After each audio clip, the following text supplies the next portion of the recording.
गाडी चाहिँ यस्तो बाटोमा कुदाउनु पर्छ क्या आफ्नो बाइकहरू चाहिँ। अब यहाँ गाडीको साइजहरू हेर्नु नि। अब म यो स्कुटी लिएर चाहिँ अब यो बाटो कुदिन्छु हो। तब चाहिँ ब्यालेन्स र एक्सपिरियन्स चाहिँ तब आउँछ क्या। अब लाइन लाग्यो हेर्नु, अर्को साइडमा पनि हेर्नु। अब म कत्रो कत्रो गाडी जाँदैछ यो साइडमै हेर्नु। बा यस्तोमा चाहिँ कुदाउनु पर्छ कि गाडी, बाइक या स्कुटी। त्यहाँदेखि चाहिँ तपाईँ भयङ्कर एक्सपिरियन्स हुन्छ क्या। यति साह्रो कन्फिडेन्ट आउँछ कि त्यहाँदेखिको साँच्ची प्रमिस नाटेको होइन। अब अहिले मलाई जस्तै बाटोमा पनि बाइक कुदाउनु र स्कुटी कुदाउनु हिम्मत आउँछ। हामी कुदाउँछ यस्तोमा। अब यहाँ हेर्नु नि, तर लाइन लाग्यो नि। अब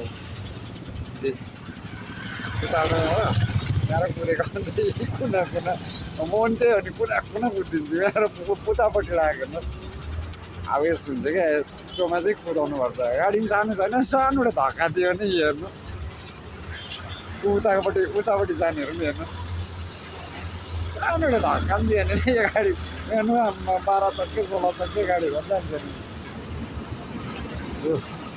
देख्नु होला। यस्तोमा चाहिँ कुदाउनु पर्छ। अब चाहिँ एक्सपिरियन्स हुन्छ क्या, अन्त चाहिँ एक्सपिरियन्स छ। अब आदत भयो मलाई त कि।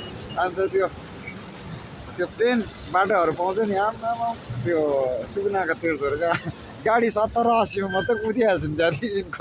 त्यस चाहिँ यस्तोमा कुदाउने बानी त खुल्ला देख्दा त त्यही तिर्का भनेको जस्तो हुन्छ। हस्, यो चाहिँ मेरो पर्सनल एक्सपिरियन्स तपाईँहरूसँग सेयर गरेको है। म यो मेरो पेजबाट पनि अपलोड गर्दिनँ। यो मेरो पर्सनल आशिष लामाबाट चाहिँ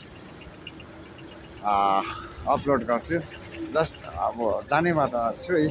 अब यो अब स्टार्ट कस्तो मजा आउँछ क्लिक गर्नु। अब यहाँ बाटो क्लिक कुना कुना पोस्ट क्या।